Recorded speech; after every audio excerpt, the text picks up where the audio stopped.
Hello and welcome to season 2 of the Tiny Time Big Results podcast. I'm Yasmin Boraji, and you're in exactly the right place if you're ready to ditch the hustle, honor your brilliance, and build a business that works for you and not the other way around. And I'm so excited because we've done season 1 of the podcast. And if you have listened to any of those episodes, there were like over 100 episodes. And I decided it was time for a fresh start.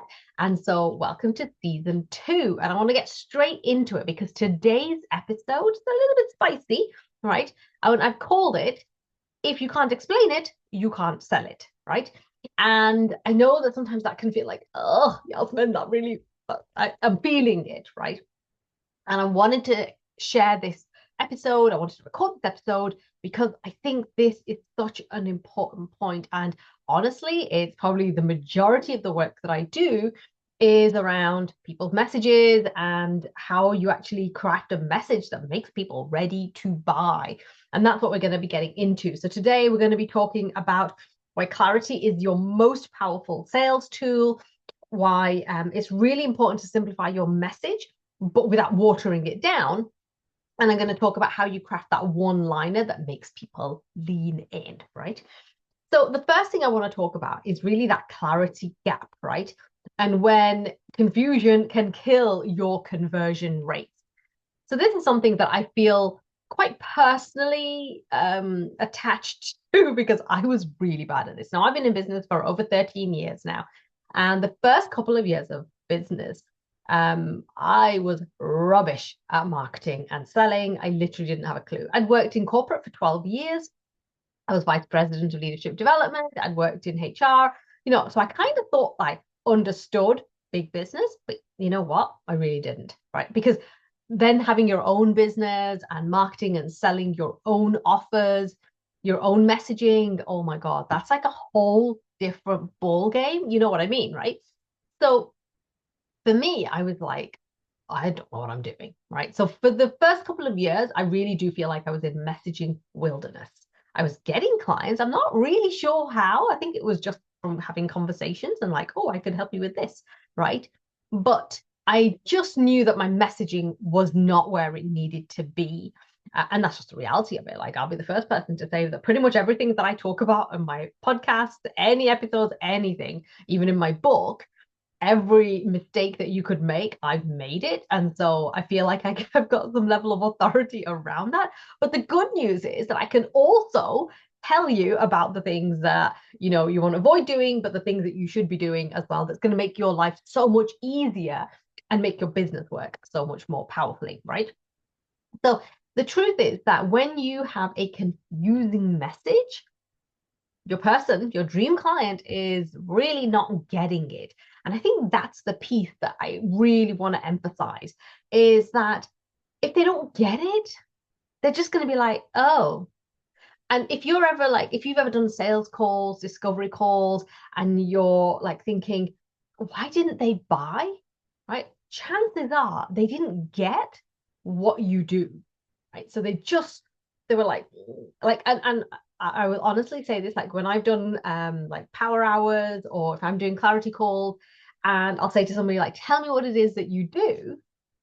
And I really have a very bad poker face, right? So you'll know if I just by looking at me that I'll be like, I'm not really sure what you mean, right? And I think that this is crucial because if people don't get it, hence why the title of the podcast episode is If You Can't Explain It, You Can't Sell It, right? So if people don't get what you do, they're not going to be able to see how it applies to them. And the reason why they don't get what you do is because you're being vague, you're being generic, you're perhaps using a lot of jargon that they don't necessarily understand, or they've never even heard of it, right? And so when you're vague and generic and bland, forgive me for saying that, right? Then that really repels the people that you want to help, right? They'll be like, I'm not really sure what she does. And off they go and they'll go and find somebody else who is a lot clearer, right? And the truth is that, you're brilliant at what you do. And this is what I say to my clients all the time. And this is the conversation that I had with myself as well, is that you have the curse of too much knowledge, right? This is why, in a bid to be clear, you're actually sounding less clear, right? Your messaging is confusing because you have the curse of too much knowledge, right? And so while you want to come across as that expert, right? Sometimes the way that you say it doesn't make you come across in that way, right?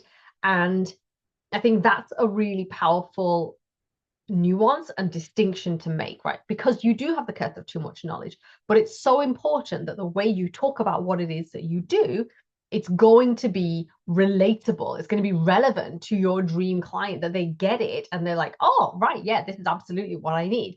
Because if you start talking at the, say, for example, on a scale of 1 to 10, and you're on this, like, you know, like 1 is like not much knowledge, 10 is like real expert level, and you're up there at 10. But if you're talking at that level, all the people who are at the other levels, they can't hear you, right? They can't hear you. And so your message is just landing on literally deaf ears, right? So that's really, really important, that when you're trying to be clear, but you're then sounding like an expert, that's not going to do you any favors, okay? And I see this all the time in my business, where I literally, that's the first thing that I work on with my clients. I would literally say, what is your message? I'll say, imagine we're meeting at a networking session, a conference, an event, whatever it might be. And I say, hey, what is it that you do? And I walk away going, really not sure what she does or what he does, right? This is classic. And this happens all the time. And it's so funny because my clients will always be like, oh, I feel, you know, put on the spot. And that's okay, because this is the uncomfortable bit. This is the bit where we want to really like drill it down. And so that you walk away. Like, I remember doing a power hour, and my client, after we finished, she went, oh my God, I've been struggling with this for 5 years. And in the space of an hour, we've just nailed it. She's like, that's worth like 10 grand just for that session of just that level of clarity, right?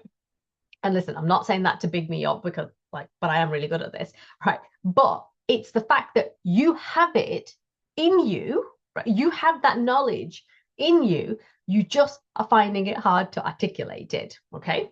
So that's the first thing I want you to know. Like, in terms of the clarity gap, that confusing message is killing your conversion, right? Let's go back to the title. If you can't explain it, you can't sell it, right?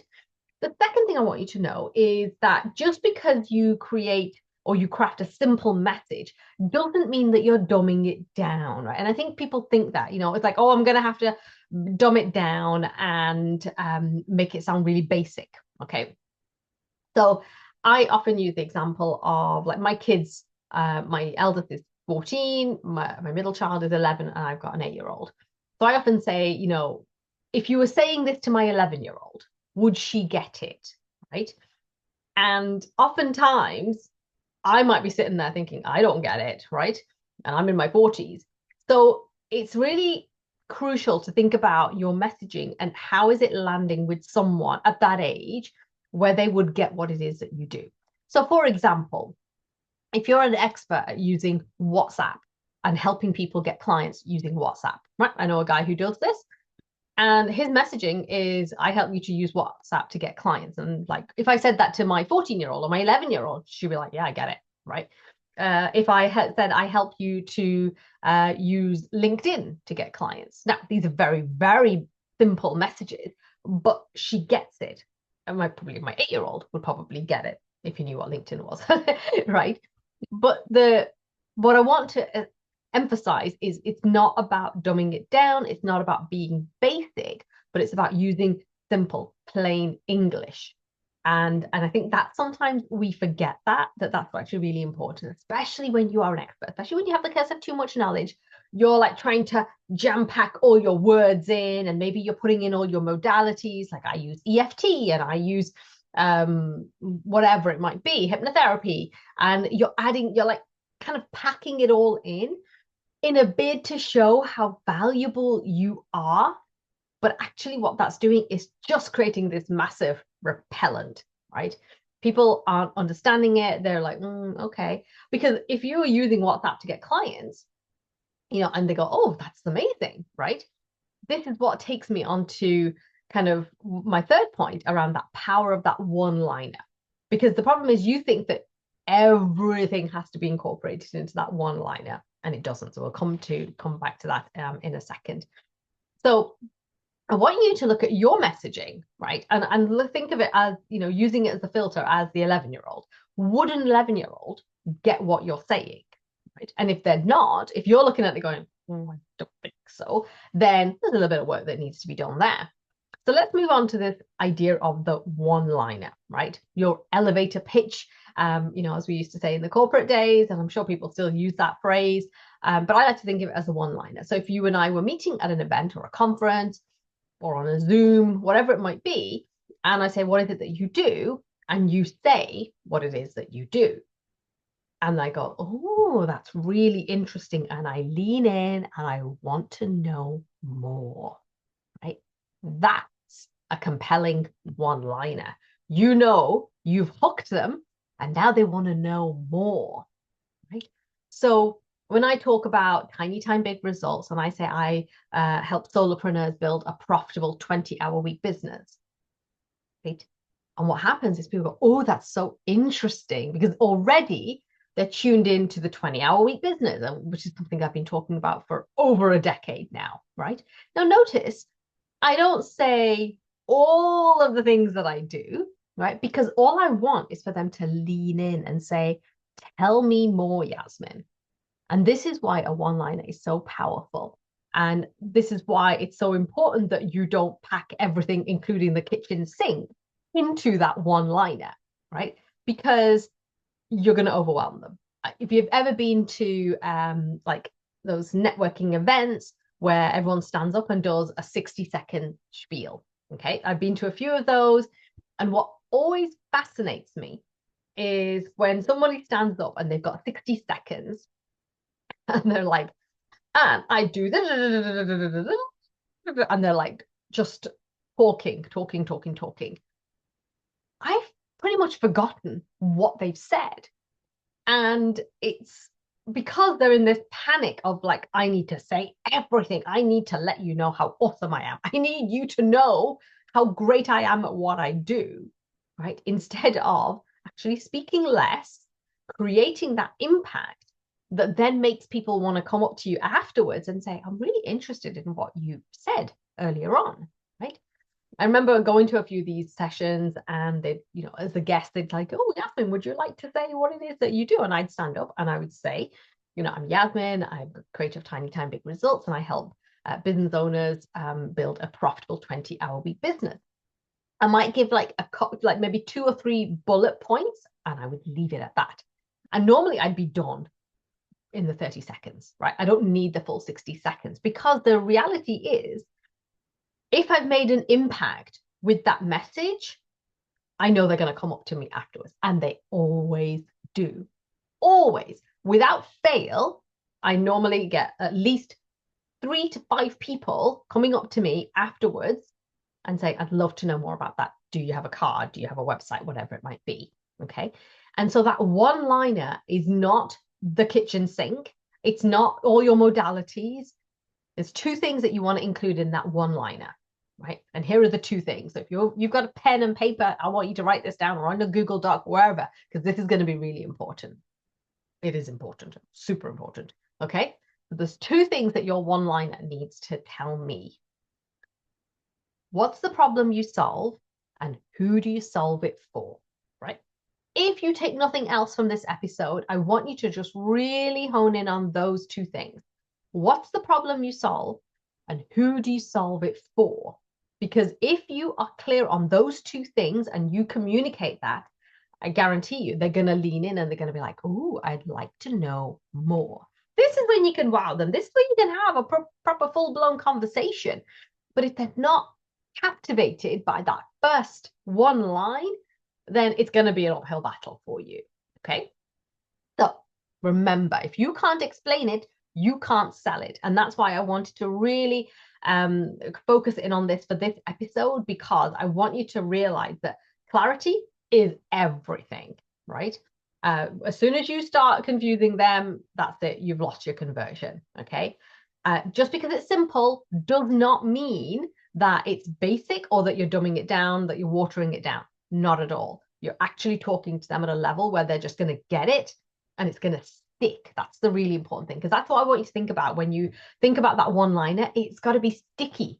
It's got to be something that like, oh yeah, Yasmin, profitable 20-hour week business. It just sticks, right? And that clarity, it's not about just having that one-liner, because it opens the door to everything else. And you know what? That clarity is profitable. It is massively profitable. And I love copy and like any kind of messaging that is so clear that I'm like, oh, I love it. I always give the example of Corsadil, the mouthwash. And on the TV, the ads are always like, if your gums bleed when you brush your teeth, you need Corsadil. And I was like, thankfully my gums don't bleed, but I know if they did, I know what I'd be going for, right? Because it's so simple and it's sticky, right? Okay, so that's a wrap for today's episode of season 2.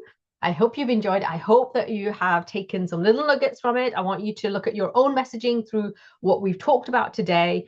And if you'd like my eyes on your business, on your messaging, then click the links below if you wanted to book a clarity call. You can check out some of my resources around how you can craft a magnetic message that gets people ready to buy. And I will see you the next time. Take care. Oh, and don't forget, if you've got a biz bestie, somebody who you know would really benefit from this episode, please share. And I look forward to seeing you the next time. Take care.